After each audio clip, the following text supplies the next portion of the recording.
The discourse at all is very banal. It's completely gone south, as the expression is nowadays.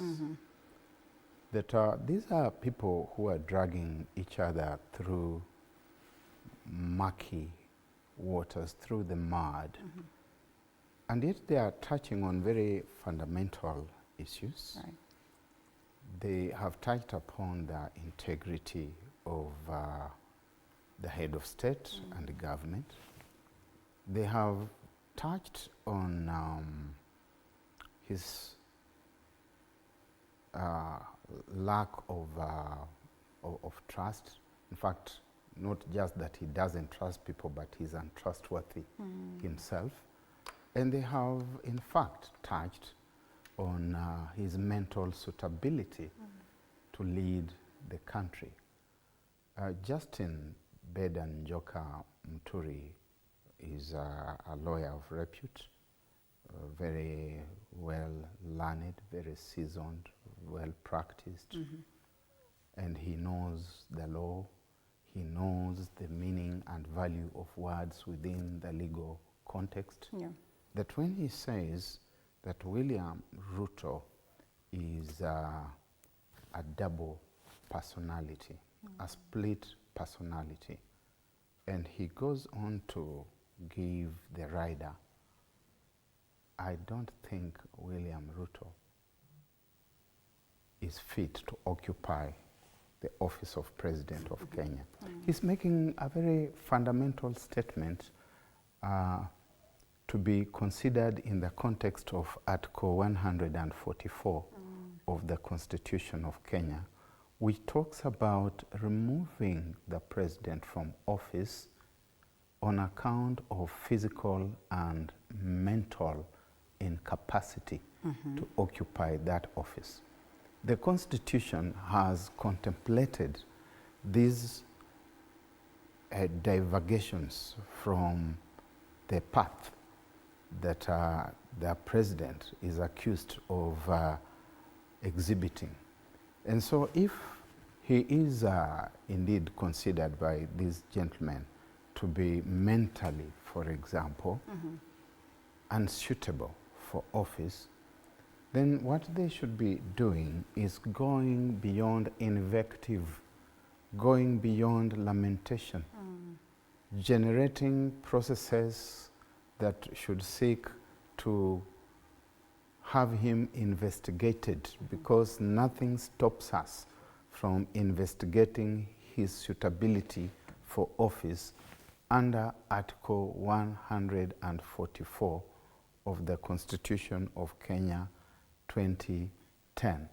The first and perhaps the most, would want to say appropriate level to begin with would be the National Assembly. And what we see in the National Assembly today.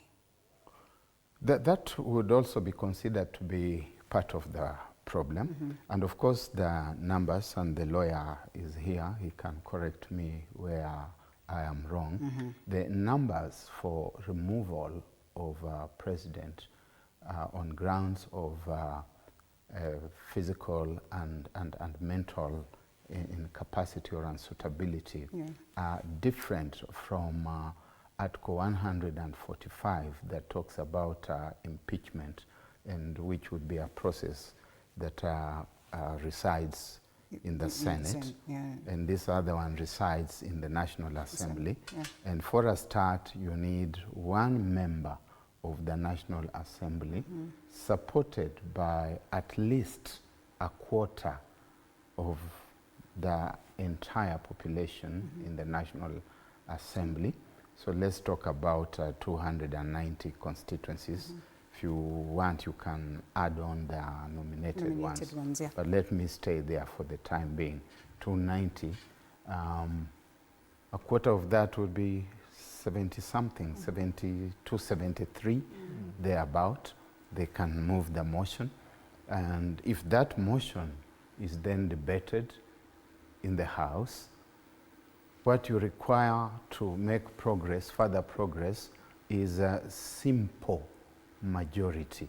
which would be about 146, 47 members.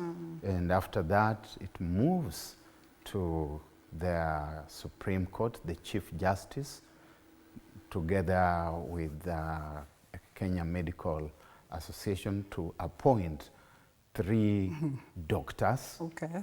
The LSK to appoint 1 person, and the president himself to appoint another person, 5 people to sit on a tribunal to determine whether the man is suitable or not.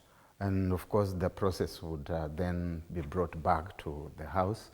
If the 5 people in the tribunal have said, no, no, no, Mr. Gachagua and Mr. Muturi and all these members, they were wrong, then he continues to be president. Okay. But if they say, yes, I think this person is, we think this person is unsuitable, then it's put to vote. And once again, it's a simple majority. Okay. So let's not have too much noise, invective, people abusing, trading accusations, recriminations, counter accusations. Why don't we test the Constitution? In fact, this Constitution has been tested in all ways. We have nullified a presidential election. We have impeached governors. We have impeached a deputy president. The only thing we haven't attempted is to remove the president. Impeachment is at another step. Let us try this one of unsuitability under Article 144. Which would be easier?